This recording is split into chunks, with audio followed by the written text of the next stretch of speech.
They say the universe whispers its lessons in gentle tones until you ignore them long enough, and it begins to carve them into your soul. For Aaron, that carving began the night everything he loved was taken. Aaron was a sculptor, one of those rare souls who could see angels hidden inside stone.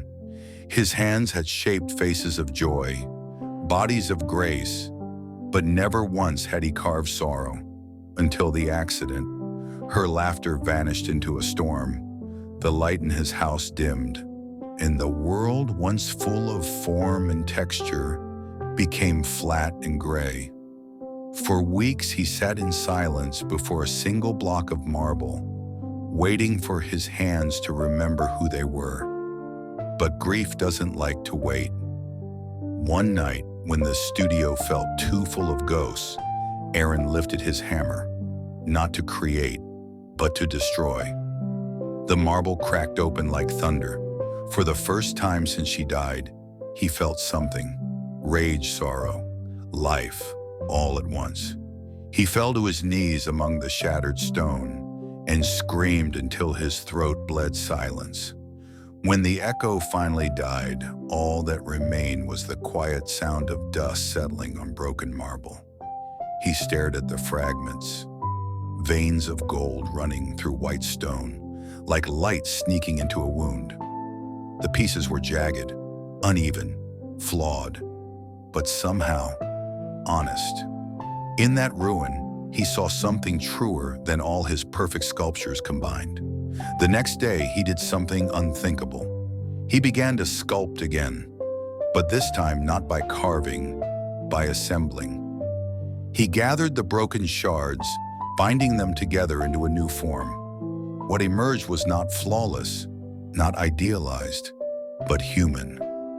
Hands that trembled, eyes that almost smiled, a heart still cracked down the middle. When it was finished, the sculpture wasn't perfect, but it was alive, and for the first time in a year, so was he. He placed the statue in the garden, where sunlight could touch its scars. The light moved across the surface, and every fracture glowed gold, as if the sun itself refused to hide what had been hurt. He realized then, beauty had never lived in perfection. It lived in endurance, in surviving the strike, in staying open when everything wanted to close. That night he wrote in his sketchbook, "Maybe pain isn't punishment, maybe it's a teacher." He thought of his wife, of all the tiny imperfections they had laughed about. The uneven shelves, the chipped mugs, the burnt bread. Every flaw had been proof that they were alive. And for the first time in months, he smiled. Visitors began to come. They called the statue the gift of suffering. Some cried, others stood in silence, feeling something they couldn't name. Aaron never explained it. He didn't need to, because he had realized the truth. Pain was not sent to destroy him. It was sent to hollow him out, to make room for light. Years later, a young student asked him, "How do you make something so beautiful out of what's broken?" Aaron smiled, that quiet, knowing kind of smile that only the scarred learn to wear. "You don't make beauty," he said softly. "You uncover it. Pain is the chisel, and love is the light that fills what it leaves behind."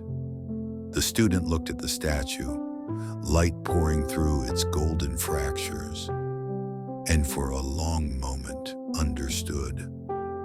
Because some gifts are born only in the fire we survive.